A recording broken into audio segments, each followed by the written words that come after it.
Donc bonjour, bienvenue à tous. Merci d'être venus assister à ce dernier talk de la matinée. Et merci, un grand merci à l'organisation de BDX.io déjà pour l'organisation et de me donner la chance de partager sur aujourd'hui ce sujet qui est la gestion de la dette d'architecture et dans un contexte particulier qui est un contexte d'hypercroissance. Qui suis-je pour vous parler de ça ?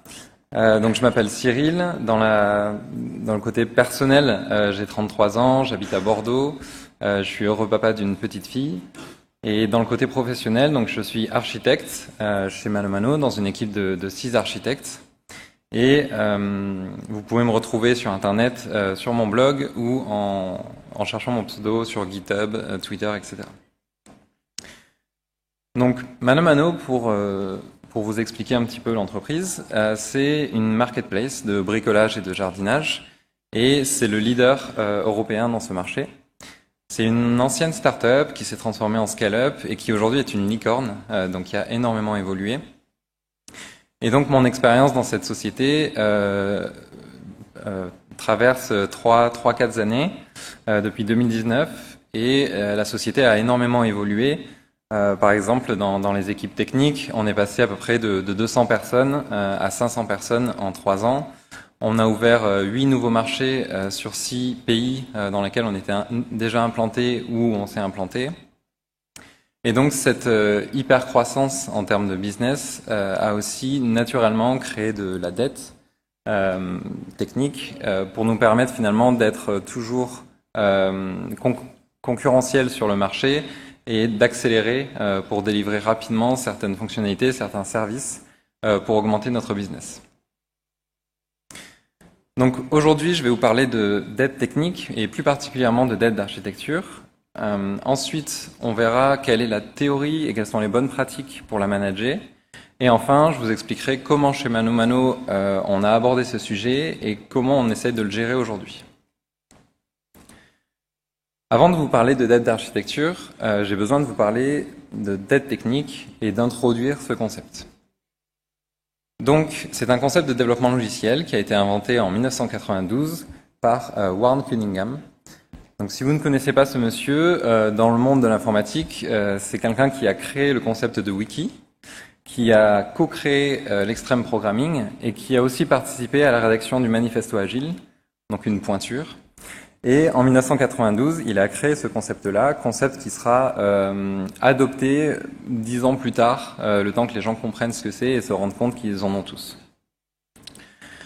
Je vais prendre sa définition en anglais que je vais vous traduire. La dette technique, c'est le coût des retouches supplémentaires qui sont causées par un choix d'une solution simple aujourd'hui, plutôt qu'utiliser une meilleure approche qui parfois est plus complexe, mais qui aussi prendrait plus de temps. Exemple assez simple, dans mon application de gestion de congés, je dois gérer les jours fériés et j'ai une possibilité, c'est de mettre en dur les jours fériés de l'année en cours. C'est une solution qui est facile, peu coûteuse, mais je sais très bien que chaque année, ça va nécessiter du travail supplémentaire, retoucher mon code, redéployer. Et il existe une autre solution qui est plus pérenne, mais plus coûteuse à mettre en place, comme par exemple l'utilisation d'un fichier de configuration ou d'une base de données de configuration. Donc voilà, la dette technique, c'est ça. Si c'était aussi facile, j'aurais terminé aujourd'hui ma conférence et on ne se poserait pas plus de questions. Mais finalement, dans une entreprise, on parle beaucoup de dette technique, mais on ne sait pas trop ce que c'est, on ne sait pas trop à quel moment il faut la regarder, à quel moment il faut prendre des options et des choix qui créent de la dette technique. Et donc, c'est un petit peu les questions auxquelles je vais essayer de répondre aujourd'hui. Mais avant, je voudrais faire une analogie avec la dette financière. Dans le monde réel, quand vous voulez, en fait, vous avez un projet, mais vous voulez l'accélérer en termes de cash, vous allez contracter un crédit et donc une dette. Si vous voulez acheter une maison en cash, souvent vous pourrez le faire quand vous serez à la retraite, le temps d'accumuler tout ça. Donc c'est un moyen finalement de contracter une dette et d'accélérer un projet plutôt que d'attendre. Donc finalement, parfois la dette elle peut être bénéfique et on le verra au cours de cette conférence. Mais Quand on parle d'une dette financière, on parle de dossier, on parle d'intérêt, et il y a une banque. Finalement, est-ce que les équipes techniques sont de bonnes payeuses vis-à-vis de ces intérêts, vis-à-vis de cette dette qu'on cumule au cours du temps? Et comment gérer cette dette alors que finalement il n'y a pas une autorité de contrôle qui dit Cyril, tu as 100 000 euros d'encours, chaque mois tu dois rembourser 1 000 euros. Est-ce que c'est un choix finalement de souscrire de la dette technique? Et est-ce que c'est un choix libre ou est-ce que c'est un choix sous contrainte? Et enfin, est-ce qu'il y a des bons moments et quand contracter une dette technique? Donc, maintenant que vous savez un petit peu plus ce que c'est la dette technique, et je pense que vous en avez déjà entendu parler, de manière globale, la dette technique inclut aussi une composante qui est la dette d'architecture. Il existe finalement plusieurs types de dettes techniques. On parle souvent de la plus connue pour moi qui s'appelle aussi dette technique, qui est vraiment dans le dur, dans le code, dans le manque de coverage de tests, dans l'infrastructure qui n'est pas à jour. Celle-là, on la connaît bien. On parle souvent un peu moins de dette fonctionnelle, alors que c'est un concept qui existe aussi. C'est quand votre produit ne couvre pas tous les besoins fonctionnels ou présente des bugs. On a aussi une dette en termes de sécurité, si notre système il est fragile. On peut avoir une dette légale vis-à-vis des lois, comme la RGPD. Et on peut avoir une dette d'architecture, qui est une dette qui est plus globale et finalement pas centrée sur une seule ligne de code ou un composant. Donc, dans la littérature, il n'y a pas de définition stricte de la dette d'architecture. Donc, chez Malomano, on a réfléchi et on est arrivé à cette traduction, cette définition. Dans un composant ou un process fonctionnel, c'est l'écart entre le système actuel, tel qu'on le connaît, et les principes d'architecture et les standards de l'entreprise. Il y a quelques mots importants dans cette définition pour nous. Le premier, c'est principes et standards, c'est-à-dire qu'on ne peut pas mesurer la dette si on ne sait pas quelle est la cible. Et la notion d'écart, qui finalement, on essaye de la mesurer et de la prendre en compte dans nos choix finalement stratégiques. Je vais vous donner un exemple de dette d'architecture. Le pattern de circuit breaker permet de protéger dans une architecture, de se protéger de l'échec d'un composant externe et d'éviter de cascader en fait l'incident dans tous nos systèmes. Donc, par exemple, chez Malomano, on a une règle qui est tout appel API vers un service externe à notre système doit implémenter le pattern circuit breaker pour pouvoir se protéger. Et donc, si j'ai une équipe qui développe une API pour appeler, par exemple, la poste, pour avoir les temps et coûts de livraison, mais qu'elle n'implémente pas de circuit breaker, on a une dette d'architecture qui ne respecte pas les standards. Deuxième exemple, chez Malomano, on aime bien faire des POC pour tester un petit peu l'attrait du marché, l'attrait du client sur certaines fonctionnalités. Et donc, par exemple, on pourrait faire un POC en machine learning pour la recommandation des produits quand vous êtes sur une page produit. C'est une bonne idée. Ça ne suit pas forcément les standards parce que du machine learning, à une époque, on n'en faisait pas, on ne savait pas maîtriser la technologie et on n'avait pas forcément les compétences pour le faire. Mais c'est pas un problème, on décide d'accélérer. Sauf que 6 mois plus tard, le POC est toujours là, l'équipe a changé et on ne sait pas du tout maintenir ce système. Donc c'est une dette d'architecture due à plusieurs causes, mais c'est une dette d'architecture. Il existe plein de types de dettes d'architecture. C'est une liste non exhaustive. Ça peut être comme la définition de Ward Cunningham, un choix facile, limité d'une solution aujourd'hui par rapport à une meilleure approche, mais on ne parle pas de code, on parle plutôt d'un choix d'architecture. Par exemple, dans une architecture microservice, si vous accédez à la base de données d'un copain sans passer par son API, c'est pas bien. C'est une dette d'architecture. Vous pouvez faire des mauvais choix de framework, des mauvais choix d'outils. Vous pouvez avoir un produit qui stagne alors que finalement le contexte est très évolutif et il ne répond plus du tout aux besoins du contexte. Ça peut être un projet de migration qui n'est pas terminé et finalement vous vous retrouvez avec 2 ou 3 systèmes en parallèle. Et ça peut être aussi la création et le changement de standards. À chaque fois que vous avez des nouveaux standards, vous avez de la dette qui s'accumule par déviation avec ces standards. Pour la dette technique pure, c'est quelque chose qui est de plus en plus connu, qui est de plus en plus outillé, et finalement, on est capable, avec une analyse statique et des règles qui disent ça c'est bien, ça c'est pas bien, d'avoir des outils comme SonarCube par exemple, qui sont capables de mesurer en continu la dette technique et de même l'estimer selon par exemple ici 67 jours pour résorber la dette. C'est un effort pour la résorber qui est souvent incrémental. C'est-à-dire que je prends une règle, je vais traiter dans mon code cette règle et à chaque fois que j'ai des points que je dois corriger et qui est assez faible. Vous pouvez prendre un point, corriger pendant un jour ou deux et vous avez réduit la dette. Pour la dette d'architecture, c'est un petit peu plus compliqué. Finalement, on ne peut pas faire d'analyse statique. C'est très difficile de définir des règles qui sont automatisables.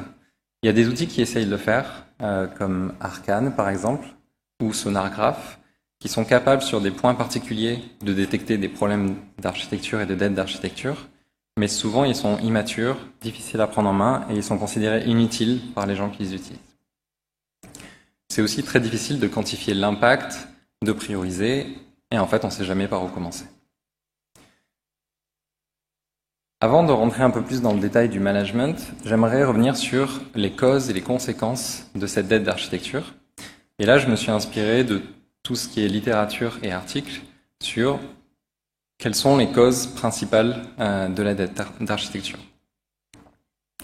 Donc il y a des causes qui sont externes à l'équipe et qui sont très difficilement contrôlables, et il y a des causes qui sont internes à l'équipe et sur lesquelles on peut un peu plus agir. Je ne vais pas me faire des amis, mais la cause principale externe de création de dette d'architecture, c'est le business. On l'a vu, c'est pas forcément négatif, parfois il faut accélérer. Sinon, l'entreprise ne survit pas parce qu'elle n'est pas compétitive sur le marché. Mais tout ce qui est pression, délai raccourci, domaine qui est volatile ou manque de visibilité sur le long terme, ça va créer de la dette d'architecture. Une deuxième raison aussi, c'est si vous ne définissez pas vos standards d'architecture. Si vous ne dites pas ça c'est bien, ça c'est pas bien, les gens ne peuvent pas suivre vos standards et du coup vous avez un système qui est très hétérogène et qui ne suit pas forcément des principes d'architecture. Et enfin, le temps qui passe. Vous avez tous en tête le serveur COBOL que personne ne maintient, que personne ne veut redémarrer. Le temps qui passe crée de la dette parce que les gens changent, parce que les organisations changent et qu'on ne peut pas maintenir tout à jour. Il y a aussi des causes internes à l'équipe. Le manque de connaissances ou de compétences peut créer des problèmes d'architecture. Des mauvaises décisions, que ce soit par l'équipe ou par les architectes, ou surtout l'enchaînement de mauvaises décisions crée aussi de la dette d'architecture.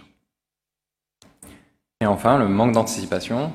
Si vous êtes développeur, si vous êtes architecte, quand on vous dit « je veux faire ça » et que vous ne posez pas de questions, vous n'arrivez pas à anticiper le lendemain et le surlendemain, et finalement votre système ne va pas être modulaire et vous devrez le casser et l'adapter à chaque fois, et ça peut être assez lourd.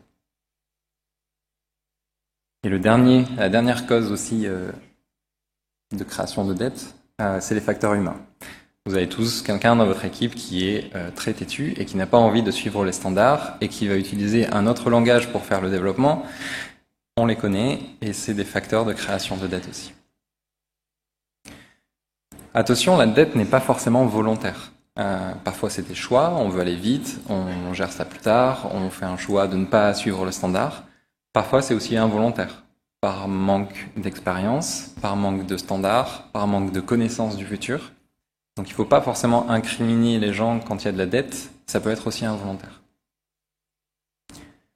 Parlons maintenant de symptômes et de conséquences. Pourquoi symptômes? Parce que j'aime bien l'analogie avec le médical. Quand vous allez chez les médecins et que vous dites « j'ai de la fièvre, je tousse », ce sont des symptômes qui vont permettre au médecin de réduire la quantité de maladies possibles et finalement d'identifier par probabilité la maladie que vous avez. C'est un petit peu pareil dans le monde informatique. Quand on a certains symptômes, parfois on peut les rattacher à une cause. Et là, quand vous voyez des symptômes du genre « il n'y a que John qui sait gérer ça » ou le temps pour résoudre un bug passe de 1 jour à 1 semaine, où la complexité est très excessive, vous avez 3 systèmes en même temps, ça commence à faire beaucoup de symptômes qui sentent mauvais et sûrement il y a une grosse part de dette dans ce composant ou cette partie du système. Les conséquences, elles sont pas top. Aujourd'hui, on parle de conséquences négatives, l'augmentation des coûts pour les nouvelles fonctionnalités, l'augmentation des bugs, des risques, des incidents en production, l'augmentation du niveau de compétences requis, La diminution de la qualité du produit, vous allez finir avec un produit que personne ne voudra, vous ne pourrez pas ajouter de nouveautés et vous ne serez plus concurrentiel sur le marché.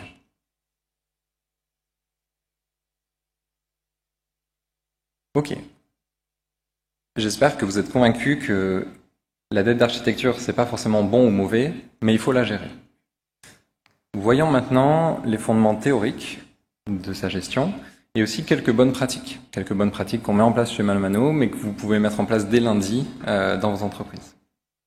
Attention, c'est un management de la dette d'architecture, mais vous verrez, il y a certains principes qui permettent aussi de réduire la dette technique, la dette de sécurité et tout type de dette. Je reviens sur mon analogie avec le crédit financier. Quand vous souscrivez un crédit à la banque, il y a toujours donc cette autorité qui vous dit il faut payer tous les mois, si vous ne payez pas, elle vous appelle, etc. Dans le monde informatique, c'est un peu plus difficile. Il n'y a personne pour vous rappeler qu'il faut payer la dette. Par contre, vous la payez. Et vous n'avez pas le choix. Vous dérivez sur vos plannings. Le système est très complexe. Vous avez plus de bugs. Et en fait, vous payez les intérêts de cette dette naturellement et vous y êtes forcé. Vous les subissez. Et dans le monde réel, si vous accumulez de la dette, au bout d'un moment, on va vous dire vous avez atteint votre taux d'endettement, vous ne pouvez plus souscrire de dette. Dans le monde informatique, c'est pas vrai. Vous allez accumuler de la dette jusqu'à arriver à un point de banqueroute où finalement vous êtes obligé de tout jeter parce que le temps que vous passez à maintenir le système, il est plus long que le temps que vous passez à ajouter des fonctionnalités. Donc là, il faut tout jeter, tout refaire. Le management de la dette, ça passe par deux axes. Premièrement, on va essayer de contrôler sa création pour la réduire. Et ensuite, on va essayer de réduire celle qui est existante et qu'on a identifiée. Pour le contrôle de la création de la dette, on a plusieurs stratégies. Vous allez me dire, c'est mauvais, on ne crée pas de dette. Oui, mais finalement, on ne saisit pas d'opportunités, d'accélération, d'innovation, et vous allez mettre 3 ans pour sortir le plus beau produit du monde, sauf que vous serez en retard de 2 ans sur les concurrents. Donc il faut de la dette, c'est nécessaire aussi. Voici quelques bonnes pratiques pour réduire la création de la dette, ou du moins, quand vous l'identifiez, en garder trace et pouvoir la réduire plus tard. Alors ça paraît fou, mais si vous réfléchissez à l'architecture et vous faites un peu de conception, il y aura moins de dettes. Je le dis parce que c'est pas toujours le cas, parfois on veut aller très vite et on commence à coder alors qu'on n'a même pas réfléchi à ce qu'on fait. Vous pouvez aussi anticiper les besoins fonctionnels. Poser des questions à vos équipes produits et business, poser des questions sur comment ça va être dans 6 mois, comment vous le voyez. Et en fait, ça peut changer des patterns très très importants dans votre architecture sur des relations 1N, 1-1. Et le fait de l'anticiper vous permettra de moins créer de dettes dans le futur. Chez Malmano, on a un système de ADR, Architecture Decision Record. En fait, à chaque fois qu'on a un débat, à chaque fois qu'on a une décision à prendre en termes d'architecture, on la note. On note non seulement le statut, accepter, rejeter, on note le contexte, pourquoi on a pris cette décision, quel était le contexte à ce moment-là. Le contexte aujourd'hui n'est pas forcément le même contexte que dans un an. Et on note la décision et les conséquences qu'elles peuvent avoir. Je vous prie de croire que 6 mois plus tard, 1 an plus tard, quand l'équipe a changé et qu'on ne sait pas pourquoi on a fait du MongoDB ou du PostgreSQL, trouver ce petit document, ça peut sauver des vies. Et enfin, quand le choix est volontaire, n'hésitez pas à créer des tickets de dette. Dans Jira, vous pouvez créer une typologie dette technique. Vous créez des tickets de dette et vous suivez l'évolution de votre dette d'architecture et technique dans votre système. Passons maintenant à la réduction de la dette. On a plusieurs stratégies. La première, c'est une stratégie active. On veut attaquer la dette. J'aime bien la règle du Boy Scout. Donc, toujours laisser un endroit dans un état plus propre que celui où vous l'avez trouvé. Petit exemple, vous développez une fonctionnalité dans un composant ou un process métier un peu complexe. Pourquoi ne pas en profiter pour écrire la documentation de ce process ? Ne pas avoir de documentation, c'est aussi de la dette d'architecture parce que ça augmente le temps de compréhension, d'analyse et d'impact.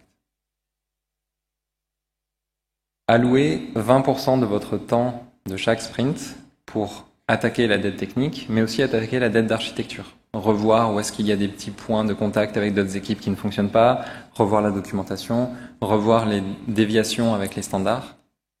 Ça marche très bien.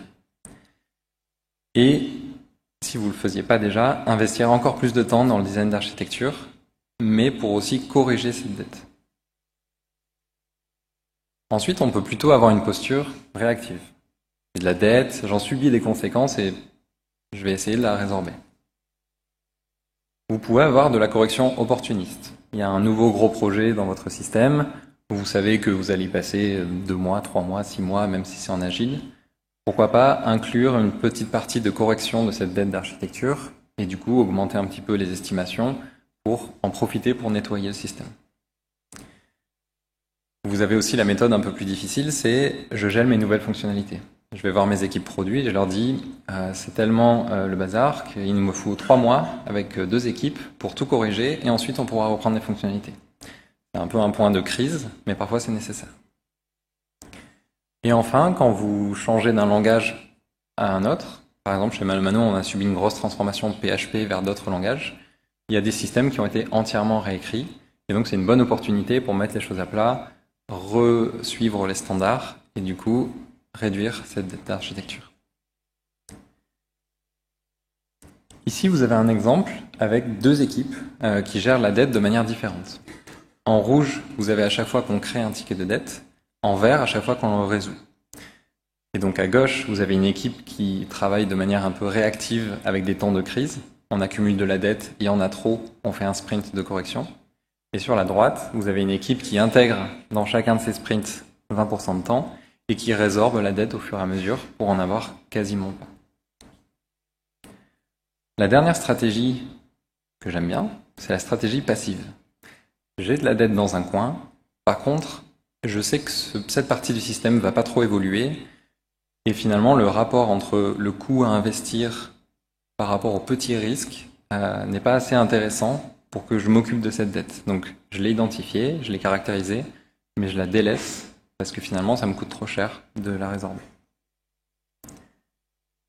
Et un dernier point de détail que je voudrais apporter, c'est beaucoup plus simple de tout jeter, tout refaire de zéro. Souvent ça prend un peu plus de temps, mais c'est beaucoup plus simple. Par contre, les équipes n'apprennent pas forcément. C'est beaucoup plus intéressant et enrichissant en termes de compétences et en termes de compréhension de ce qu'on fait, d'améliorer petit à petit dans une amélioration continue, plutôt que de tout jeter, repartir de zéro, et on apprend moins.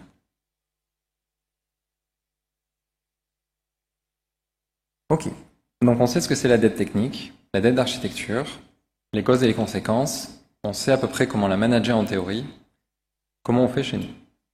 Donc chez ManoMano, on a essayé de construire un framework. Donc un framework, c'est des outils plus une méthodologie pour identifier cette dette, la mesurer et pouvoir prendre des choix stratégiques. Comme je vous l'ai dit tout à l'heure, en 3 ans, j'ai vécu une grosse transformation de l'entreprise et de son commerce, mais c'était aussi une grosse transformation de l'architecture et de l'infrastructure. On est passé d'une solution on-premise sur du cloud, on est passé de 2 monolithes à 350 microservices, et la diversité des technologies et des langages a évolué. Et si ça vous intéresse, je vous invite à lire nos articles sur Medium qui parlent de cette Odyssée IT, qui a été assez challengeant pour les équipes. Avant de vous raconter comment on gère aujourd'hui, je pense que c'est intéressant de vous raconter quelques histoires de dettes qu'on a rencontrées dans le passé ou aujourd'hui. Donc ManoMano a été fondé en 2013. À cette époque-là, il y avait très peu de personnes. Et en 2016, après 3 ans d'existence, il a été décidé au sein de l'entreprise de faire 9 mois de gel fonctionnel.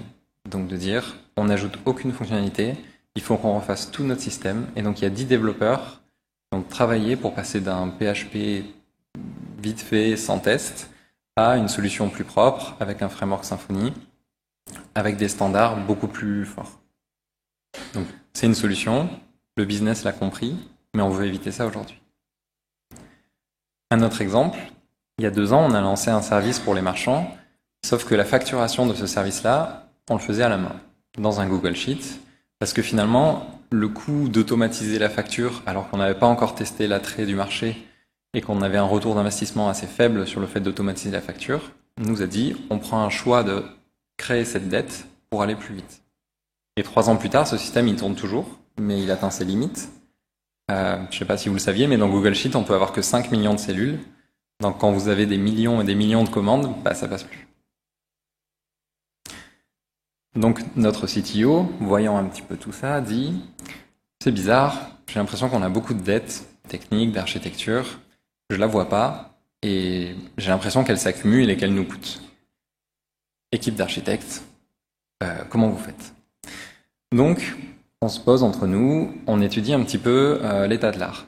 Il y a pas mal de thèses et d'articles et de conférences sur la dette technique, sur la dette d'architecture un petit peu moins. Et on essaye de confronter aussi les visions des différentes entreprises, de différents marchés. On en arrive à la création d'un framework qui est toujours en cours de construction, en cours d'amélioration et dont je vous parle aujourd'hui. Pas de secret, on a la même approche. Une approche pour contrôler la création de la dette, une approche pour réduire la dette existante. Dans le contrôle de la création de la dette, on a défini nos standards. Ce que vous voyez ici, c'est la Manotech Matrix avec des liens qui permettent d'aller vers des guidelines. Ces guidelines définissent des standards dans différents domaines. Ça peut être l'expérience développeur, des principes d'architecture, de sécurité, d'agilité. C'est assez large, mais l'idée c'est de dire, quand il manque un standard, on le définit ensemble. Ça peut être rédigé par n'importe qui. Et c'est validé par des experts du domaine et ensuite par toute la tech. Toute la tech peut avoir des commentaires sur les standards. Et comme on est une entreprise qui évolue beaucoup, ces standards peuvent évoluer aussi. Quand on introduit GraphQL au lieu de REST, les standards évoluent. Attention, chez ManoMano, on a des standards, ce ne sont pas les mêmes partout. Donc, c'est important de définir ces standards parce que les choix d'assumer de la dette ou pas dépendent du contexte dans lequel vous êtes. Chez ManoMano, on peut se permettre de faire des POC en production, on fait plus de ventes et puis on prend le temps après de corriger cette dette.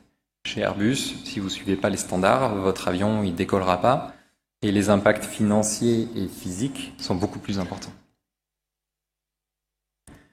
Deuxième outil qu'on n'a pas du tout inventé, qui vient de la société ThoughtWorks, c'est le Tech Radar. C'est un outil interne qui nous permet de valider en fait l'arrivée d'une nouvelle technologie ou d'un nouveau principe d'architecture chez ManoMano, avec des étapes très pragmatiques et des attentes en termes d'industrialisation, d'experts, de temps en production, de documentation.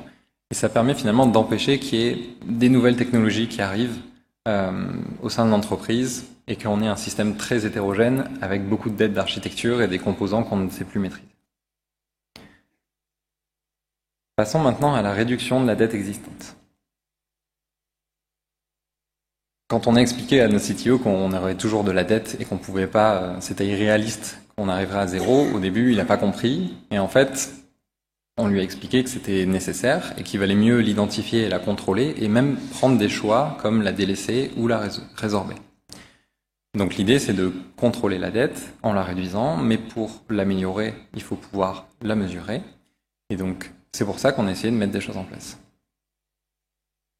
On a une première approche qui a été poussée finalement par des équipes, des individus, qui est de dire on fait une matrice valeur versus effort et on essaie de placer des post-it. Donc chaque post-it c'est un élément de dette qu'on a identifié et qu'on aimerait prioriser.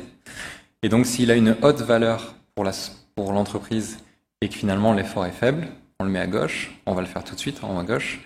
Sinon, on peut le mettre en haut à droite, on le fera un peu plus tard. Et finalement, ceux qui sont en bas à droite, ils n'ont pas de valeur, ils coûtent très cher à résorber. Et donc, on les délaisse. Mais cette approche, elle était très centrée sur les équipes. On avait du mal à avoir une vision globale de l'entreprise. Et chaque équipe avait un peu sa manière de noter. Et donc, on a voulu homogénéiser un petit peu tout ça. Donc, la seconde approche, c'est une récolte de données par méthode qualitative. Je vous ai dit tout à l'heure, la dette technique, on peut faire de l'analyse statique. La dette d'architecture, elle est beaucoup plus difficile à identifier automatiquement. Donc l'idée, c'est de faire des entretiens en deux parties, avec les équipes techniques, donc souvent les managers, les tech leads et parfois toute l'équipe, et en deux parties. Donc la première partie, c'est une discussion ouverte. Qu'est-ce que la dette d'architecture? Prendre un peu de recul par rapport à son système, repenser son système non pas comme un ensemble de deux éléments qui discutent ensemble, mais au sein de tout ManoMano. Et finalement, faire monter les gens en compétences sur qu'est-ce que la dette d'architecture et poser des questions assez ouvertes. Et la deuxième partie, on le verra plus tard, c'est la notation des composants. Sur la première partie, on pose des questions très très ouvertes. Ok, on redémarre de zéro, comment vous faites? Est-ce que vous avez des échanges avec d'autres équipes ou d'autres parties du système qui sont très complexes, très fragiles? Généralement, c'est un symptôme. Est-ce que vous avez pris des gros raccourcis par rapport à la guideline qui dit que les API, c'est telle norme et telle norme? Ça, les gens le savent. Et ça peut être aussi un point sur la dépendance par rapport à l'extérieur, par rapport à des API extérieures, par rapport à des librairies open source qu'on n'a pas maintenues à jour. L'idée, c'est vraiment d'ouvrir la discussion et de faire comprendre qu'il y a de la dette qu'on n'a pas forcément en visibilité. Généralement, après ce premier entretien, on pensait que tel et tel système avait un peu de dette, et en fait, on a énormément de dette. Pas grave, ça fait partie de notre processus. L'idée, c'est de l'identifier. Donc plus on la voit, et mieux on peut la contrôler. Ensuite, il faut la caractériser. Est-ce que cette dette, elle est grave ou pas? Et on a mis en place un scoring. Donc, chez ManoMano, on essaie de construire des cartes qu'on appelle des architecture building blocks. Donc, ça vient du TOGAF, et qui permet de regrouper des éléments du système par petites parties qui fonctionnent ensemble et qui répondent à un besoin fonctionnel. Donc, ça peut être un microservice parfois, ça peut être plusieurs microservices et une entité externe. Et donc, on a des building blocks sur lesquels on va noter le sentiment, parce que c'est un sentiment, de dette d'architecture. Donc, quel est le risque que cela crée des problèmes dans le futur? Un petit peu, est-ce que ça sent mauvais ou pas? Quand cela risque-t-il d'arriver? Est-ce que l'impact sur l'utilisateur final est important ou pas? Quel est l'écart vis-à-vis de nos standards? Et enfin, quel est le score de la dernière fois pour suivre un petit peu l'évolution de la dette, parce que c'est important aussi. Donc, exemple, sur un architecture building block chez ManoMano, qui est la génération de factures pour un service. Le risque est assez élevé parce qu'on sait qu'on a des problèmes dans notre système. Le temps dans lequel ça va créer des problèmes, il est assez long, parce que finalement, il y a peu d'évolution sur ce système. Il tourne aujourd'hui et on a estimé qu'il pouvait tourner encore pendant 2 ans, 3 ans sans problème. L'impact pour les utilisateurs, il est assez faible parce qu'il concerne une partie de la population. La déviation, on sait qu'elle est pas très bonne parce que c'est un projet qu'on a voulu sortir vite et du coup on a pris des gros raccourcis. Et enfin, on a l'ancien score. Donc ça nous donne un score moyen par architecture building block qui peut varier de 0 à 10, donc 10 étant très mauvais. Et chez ManoMano, on essaie de mettre des curseurs. Donc entre 0 et 2, ça veut dire qu'on n'a pas de dette. Ça va bien. Entre 2 et 6, on a de la dette, on va le surveiller et on va surtout surveiller l'évolution de cette dette. Et au-dessus de 6, c'est critique. Il y a un problème sur cette partie du système et on veut lever une alerte et même aller enquêter, analyser un peu plus pour pouvoir peut-être estimer la résorption de cette dette, le coût de la résorption de cette dette. Donc, dans notre carte d'architecture building block, on vient positionner donc là sur une partie du système un score d'architecture, de dette d'architecture, pardon, qui va de 0 à 10 et qui est le résultat des entretiens qu'on a eus avec les équipes. Ce qui permet sur une carte comme ici de voir un petit peu les parties où la dette est verte, les parties où la dette est jaune et les parties où il y a un problème et donc c'est rouge. Et ça permet assez rapidement sur une partie du système d'avoir de la visibilité sur cette dette d'architecture. On essaye de travailler sur une vue organisationnelle pour que notre CTO, par exemple, puisse avoir une vue de tout ManoMano, regroupée par équipe, business unit, entité, et se dire, ok, cette partie-là, il va falloir que j'investisse dans le futur, parce qu'on a beaucoup de dettes d'architecture. Et donc l'idée, c'est de montrer avec des tailles de cellules ou des couleurs, une vue vraiment très organisationnelle et très très haut niveau, quitte à rentrer dans le détail après, parce que finalement, on a le détail de chaque building block, et même dans les équipes, on peut avoir des tickets et donc des détails encore plus intéressants sur cette dette d'architecture. Donc ça, c'est en construction. Donc ce que je vous montre, c'est juste un schéma de notre SI. Ensuite, il faut prioriser. C'est-à-dire qu'on a scoré notre niveau de dette d'architecture. Donc on va présenter ces cartes, on va présenter les alertes au CTO dans certains cas et au directeur technique de chaque partie. L'idée, c'est de pouvoir prendre des décisions sur quelle dette on veut résorber, où on veut mettre l'effort le trimestre prochain, et finalement d'apporter de la visibilité sur cette dette. Ensuite, on s'est rendu compte qu'il fallait aussi sensibiliser le business. Chez Malomano, on travaille avec la méthode SAFE, donc par trimestre avec un PI planning. Et pendant le PI planning, où finalement on décide ce qu'on va faire pendant le trimestre, il y a toujours une petite bataille, on veut rajouter des fonctionnalités ou on veut corriger des choses techniques ou faire des évolutions techniques. Et en fait, on s'est rendu compte que le business ne comprenait pas forcément la notion de dette technique et dette d'architecture. Et donc, il fallait les sensibiliser sur le fait qu'ils en sont parfois les créateurs, qu'elle est parfois bénéfique, mais qu'il faut nous donner du temps pour la résorber, cette dette. Sinon, on va ralentir, et on pourra encore moins répondre à leurs besoins.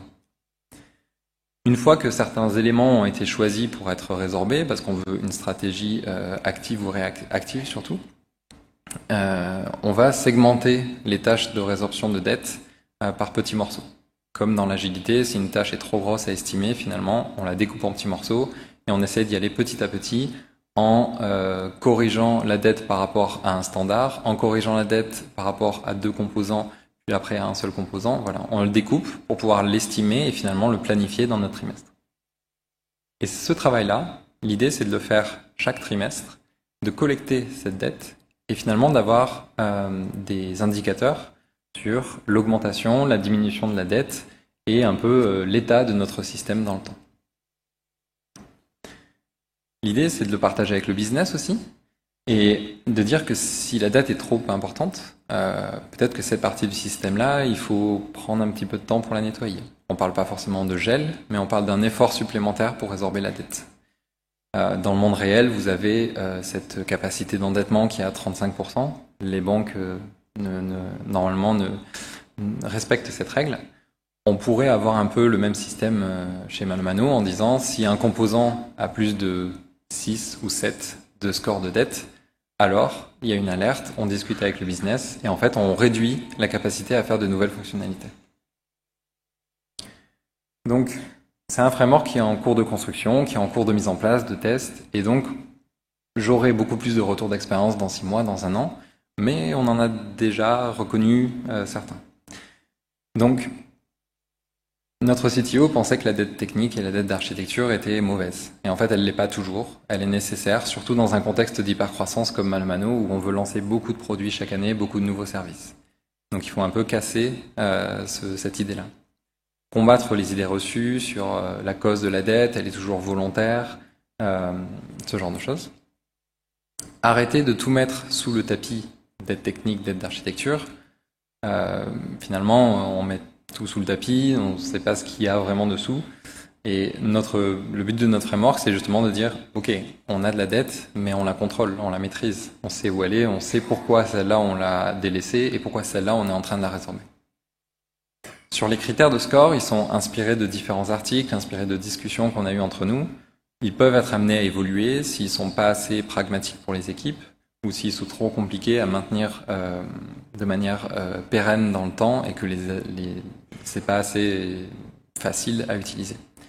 On pourrait aussi ajouter une note business, c'est-à-dire l'équipe produit, l'équipe métier a une visibilité sur l'équipe technique qui gère cette partie du système et dirait j'ai l'impression que c'est très lent, j'ai l'impression qu'il y a beaucoup de bugs, j'ai l'impression, pareil, un ressenti sur les symptômes de cette dette d'architecture. Et donc peut-être ajouter une note qui vient pas de l'équipe technique, mais qui vient de l'équipe business. Et bien sûr, itérer, améliorer. Chaque trimestre, on va essayer d'utiliser ce framework et tous ces outils, mais l'idée c'est de les améliorer pour qu'ils répondent exactement à nos besoins. Voilà, donc voilà comment on fait chez Malomano. Ce que je vous propose, c'est de vous donner quelques points clés à retenir vis-à-vis de cette expérience. Premièrement, définir ces standards et ces principes d'architecture, c'est hyper important. On ne le faisait pas au début, il y a beaucoup d'entreprises qui ne le font pas et qui font confiance aux équipes. C'est bien, ça marche, mais si c'est partagé, déjà il y a un élan de communauté et de partage des bonnes pratiques, et en plus ça permet de mesurer l'écart à la cible. Il faut démystifier la dette dans toute l'entreprise et pas seulement dans la partie tech. Il faut l'identifier et la caractériser, et ceci de manière régulière. Il faut adopter différentes stratégies, parce que si vous voulez tout le temps résorber la dette, c'est une grosse erreur en termes de marché. Et enfin, il ne faut pas hésiter à construire ses propres outils. Aujourd'hui, les outils sont inexistants ou difficiles à utiliser, donc n'hésitez pas à apporter votre propre approche, à vous inspirer d'autres entreprises et à construire des outils qui vous permettent de répondre à ce besoin de visibilité. Je tiens à remercier 3 personnes que je connais pas personnellement, mais qui sont des chercheurs et dont le travail principal est de travailler sur la dette technique et pour eux 3 particulièrement plus sur la dette d'architecture. Donc je vous invite, si vous voulez compléter cette conférence, à lire leurs articles et leurs thèses qui sont très intéressantes sur le sujet, avec des retours d'expérience d'autres entreprises aussi. Donc Keia Patel du Michigan, Roberto Verdecchia d'Amsterdam et Antonio Martini d'Oslo. Si cette histoire vous a plu et que vous avez envie de travailler sur ce framework et de rejoindre Mano Mano, on cherche des architectes pour rejoindre notre équipe. Donc n'hésitez pas à venir discuter avec moi, n'hésitez pas à venir sur notre stand aujourd'hui, on est très ouvert à la discussion. Merci beaucoup, n'hésitez pas à donner vos commentaires, ça me permettra d'évoluer et de vous proposer encore de meilleures conférences dans les années à venir. Et si vous avez des questions, je suis tout à fait ouvert à en discuter.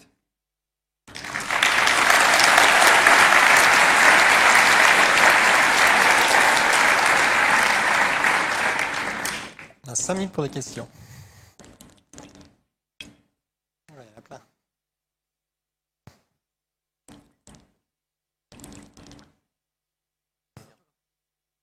Bonjour. Merci déjà pour la conférence, c'était très très intéressant. Moi j'ai une question. Aujourd'hui je travaille dans un contexte où la plupart des projets ne sont pas portés en interne, ils sont portés par des sociétés externes sous forme de prestations de SaaS, etc. Cependant, du coup, c'est très compliqué en fait d'essayer de leur apporter des bonnes pratiques et de les contraindre dans un cadre un peu, une cohérence globale. Comment est-ce qu'on peut suivre la dette comme ça des entreprises partenaires qui nous fournissent des services Est-ce que tu parles de solutions où tu as accès à tout, au code source, etc., ou de solutions SaaS? C'est un système un petit peu hybride, donc il y a effectivement du SaaS et il y a aussi des solutions où on a la propriété intellectuelle du code source, mais pas forcément le contrôle sur les équipes de dev. Ok. Donc pour les solutions SaaS, il n'y a pas de magie. En fait, il faut faire confiance à ces entreprises pour gérer au mieux la dette. Par contre, dans le choix des solutions SaaS, tu peux définir quels sont tes standards en termes d'interaction technique. Par exemple, tu veux communiquer par API sécurisé plutôt que par fichier FTP. Ça peut être des standards que tu définis finalement pour choisir des solutions SaaS et des partenaires qui ont à peu près la même vision que toi de la dette.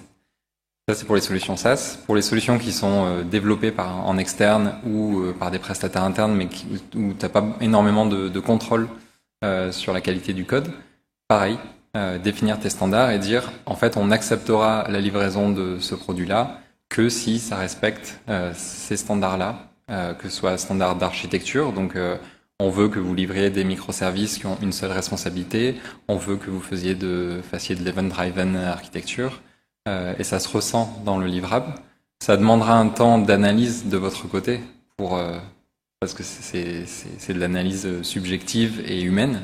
Donc ça demandera un temps d'analyse, mais finalement, si vous trouvez une déviation par rapport au standard, vous pouvez finalement refuser ou demander une amélioration de ce code. Et sur la dette technique, il y a beaucoup d'outils comme SonarCube, où là, vous définissez vos règles. Dans SonarCube, on peut aussi définir des règles personnelles qui vont analyser le code statiquement selon vos règles. Et en fait, ça peut être une bonne approche aussi pour forcer des bonnes pratiques à se retrouver dans le code dont vous n'êtes pas maître.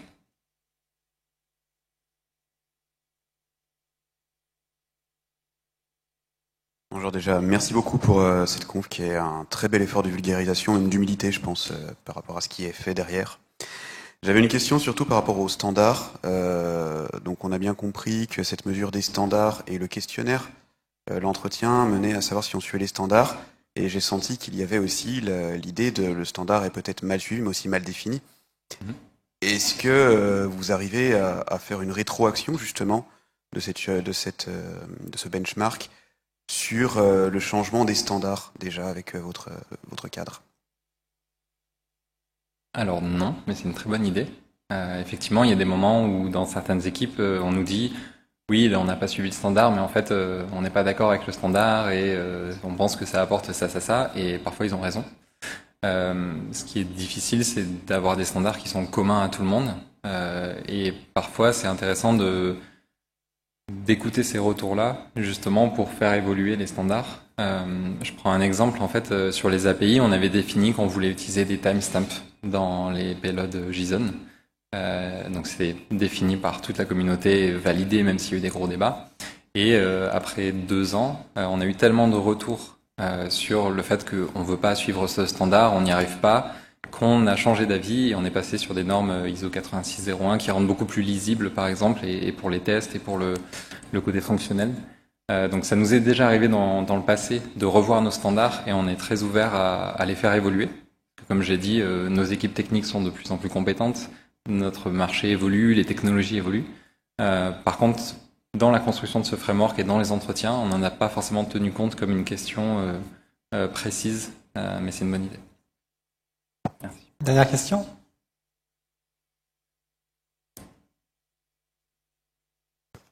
Non, merci Cyril.